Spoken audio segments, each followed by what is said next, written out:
అండి, నేను రజాక్.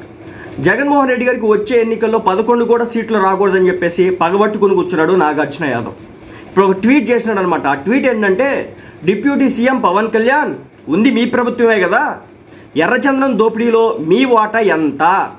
ఇది మనోడు బతుకు. పవన్ కళ్యాణ్ అనే వ్యక్తి ఎర్రచందనంలో ఇప్పుడు అక్కడ అది చేసి ఇతర దేశాలకు ఎక్స్పోర్ట్ చేసి దాంట్లో వాటాను పంచుకోవాలి పవన్ కళ్యాణ్. అంటానికైనా సిగ్గుసారి ఉండాలి కదా. 5 సంవత్సరాలు ప్యాకేజ్ స్టార్ అన్నారు. ₹1 కూడా ఎటు నుంచి ఎటు ట్రాన్స్ఫర్ అయింది, ఇప్పటి వరకు దిక్కు మొక్కులేదు దానికి. ఎర్రచంద్రం అంటారా? పవన్ కళ్యాణ్ గారు ఒకరోజు సినిమా చేస్తే వచ్చే కాల్ షీట్ వాల్యూ ₹2 కోట్ల. మీలాంటి వాళ్ళు అందరూ ఒక 10-15 ఏళ్ళు పనిచేస్తే కానీ ఆ 2 కోట్లు సంపాదిస్తారు. కానీ ఒక సింగిల్ డే సంపాదించగల సమర్థుడు పవన్ కళ్యాణ్. 100 కోట్లు ట్యాక్స్ కట్టే దమ్ము ధైర్యం ఉన్నటువంటి వ్యక్తి పవన్ కళ్యాణ్. అలాంటి వ్యక్తి అక్రమ మార్గాల్లో సంపాదించుకోవాల్సిన పని లేదు. అలా అని చెప్పేసి 2.5 లక్షలు 3 లక్షల రూపాయలకి ఎమ్మెల్యే ఎంపీల నుండి వచ్చే జీతాన్ని తీసుకొని బతకాల్సిన పని కూడా ఆయనకి లేదు. చివరాఖరికి తనకు వచ్చే డబ్బుని సైతం కూడా ఈ రోజున ఇచ్చేస్తున్నటువంటి పరిస్థితి. అది ఆయన వ్యక్తిత్వం. నువ్వేం మాట్లాడుతావు? ఎర్రచంద్రం దోపిడీలో పవన్ వాటా ఎంత? ఆ మాట అనడానికి కూడా కొంచెం సిగ్గుచారం ఉండాలి.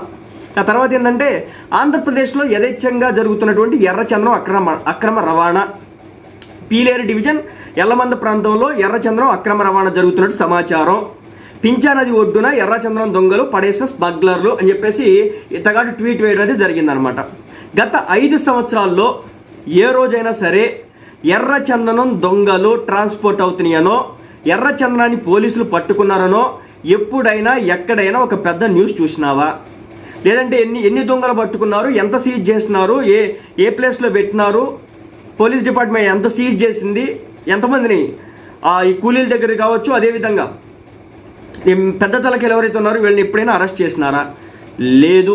మీరు చూస్తే కనుక ఇలా కూటమి ప్రభుత్వం వచ్చిందో లేదో, సిద్ధార్థ్ కౌశల్ గారు రీసెంట్గా ఇటీవల కొన్ని దొంగల్ని పట్టుకోవడం జరిగిందనమాట. కూలీలను అరెస్ట్ చేసినారనమాట. దానికి సంబంధించి ప్రెస్ మీట్ పెట్టినారనమాట. మరి గత 5 సంవత్సరాల పాటు ఎంతమంది కూలీలను అరెస్ట్ చేసినారు, వాళ్ళ వెనకాల ఉన్నటువంటి పెద్ద తలకాయలు ఎంతమంది అరెస్ట్ చేసినారు, ఎన్ని ఎర్రచంద్రం దొంగల్ని పట్టుకున్నారు అంటే లెక్క మాత్రం అది బయటకు రాదు. పైపెచ్చి వీళ్ళు అంటారు ఇప్పుడు వచ్చి, ఇదే ఎర్రచంద్రాన్ని పవన్ కళ్యాణ్ వాటాలు ఎంత పంచుకుంటున్నాడని. కొంచెం అన్న సిగ్గుసారి ఉండాలి కదా. అలా వాటాలు పంచుకునేటైతే కనుక ఎప్పుడు ఇలాంటి దిక్కుమాల రాజకీయాల్లో రాకుండా సినిమాలు చేసుకుంటే ఉండేవాడు కదా, సినిమాల్లో బతికేవాడు కదా. ఇలా రాజకీయాల్లోకి వచ్చి ప్రతి పనికి మళ్ళీ అదో చేత మాట పడాల్సినంత అవసరం ఉండేది కాదు కదా అతనికి. మీలాంటి వ్యక్తుల చేత పైసాకి ఉపయోగం లేనటువంటి వ్యక్తుల చేత మాటలు పడుతున్నాడంటే దానికి కారణం ఏంటంటే ఇలాంటి పని, రాజకీయాల్లోకి రావడం. ఏం తక్కువని రాజకీయాల్లోకి వచ్చినాడు, మీలాంటి పనికి మన వాళ్ళ చేత మాటలు పడతాక రాజకీయాల్లోకి వచ్చినట్టు నాకైతే ఎప్పుడు అనిపించింది అనమాట. ఎందుకంటే మీ ప్రభుత్వంలో 5 ఏళ్లలో ఎన్ని ఎర్రచంద్రం దొంగలు పట్టుకున్నారు, ఎంత సీజ్ చేసినారు, ఎంతమంది పోలీసులు అరెస్ట్ చేసినారు, దాని వెనకాల పెద్ద తలకి లెక్కలు ఏంటని చెప్పేసి తీస్తే ఒక్క లెక్క బయటకు రాదు. నెల కూడా కాల పర్యావరణ అటవీ శాఖకి సంబంధించి ఛార్జ్ తీసుకున్న తర్వాత ఇప్పటివరకు నాకు తెలిసి ఎర్రచంద్రానికి సంబంధించి రివ్యూ మీటింగ్ కూడా పెట్టలా. అప్పుడే సిద్ధార్థ్ కౌశల్ గారు ఎర్రచంద్రం దొంగల్ని పట్టుకొని వాటిని సీజ్ చేయడం అయితే జరిగింది. అది పవన్ కళ్యాణ్కి ఉన్నటువంటి వాల్యూ. సో ఈ 5 ఏళ్ల పాటు మనకి గుడ్డి గుర్రానికి పళ్ళు దోయిన మాదిరి మన కళ్ళకు గంతలు కట్టుకున్నాం. ఏం జరిగిందో మనకు తెలియదు. కానీ పక్కన వాళ్ళు అధికారంలోకి వచ్చినారు కదా, వాళ్ళు ఎంత తిన్నారు. ఇప్పుడు నువ్వు క్వశ్చన్ చేసినావు, బాగుంది. ఎర్రచంద్రం వద్దున స్మగ్లర్లు పడేసి పోయినారని. ఎందుకు పోయినారు? ఎందుకంటే పోలీసులు ఉక్కుపాదం మోపుతారు, పవన్ కళ్యాణ్ సహించడు.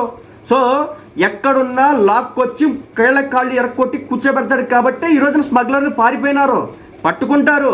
రేపొద్దున ఏ పెద్ద తలకాయ ఉంది, ఏ చిన్న తలకాయ ఉంది, ఎవడు ఎక్కడి నుంచి ఎంత ఈ 5 సంవత్సరాల్లో ఎర్రచంద్రం దొంగల్ని ట్రాన్స్పోర్ట్ చేశాడని చెప్పేసి అన్ని లెక్కలు కూడా తీయడానికి సిద్ధంగా అయితే ఉన్నారు. ఎదురు చూడు. వచ్చి నెల కూడా కాలేదు కదా పవన్ కళ్యాణ్ ఛార్జ్ తీసుకుని, నెల కూడా కాలేదు. తిన్నగా 5 మంత్రిత్వ శాఖలు హోల్డ్ చేస్తున్నాడు కదా, వెయిట్ చేయి. నీకు సినిమా ఏంటో అనేది క్లియర్గా చూపిస్తారు ఈ 5 ఏళ్లలో.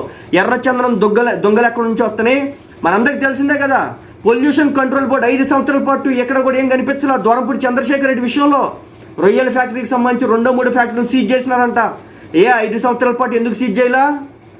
దాదాపు 50 లక్షల కిలోల బియ్యాన్ని పట్టుకున్నారంట. సిఐడి పోలీసులు రంగంలో దిగుతున్నారు దూరంపూడి చంద్రశేఖర్ రెడ్డిది. 5 సంవత్సరాలు ఎక్కడ కళ్ళు మూసుకుపోయినాయి? ప్రశ్నించు, తప్పు లేదు. కానీ నువ్వు అడిగిన క్వశ్చన్ ఉందే, పవన్ కళ్యాణ్ మీ ప్రభుత్వమే కదా, ఎర్రచంద్రం దోపిడీలు ఎంత సంపాదిస్తున్నావు అని చెప్పేసి ఎంత వాటా అని సిగ్గుండాలి అలాంటి ప్రశ్న వేయడానికి. 5 సంవత్సరాల పాటు కళ్ళు మూసుకుపోయి ఎర్రచంద్రం దొంగలు దేశాలు దాడుతూ ఉంటే ఇప్పటివరకు పట్టుకొని ప్రశ్నించకపోగా వాళ్ళు కేసులు పెట్టకపోగా ఈ రోజున పెట్టినోడి మీద మీరు మాట్లాడతారా? అన్ని లెక్కలు తీస్తారు, బయటకు వస్తాయి, ఎవరి తాట ఎంత తీయాలో చక్కగా తీసి చూపిస్తాడు.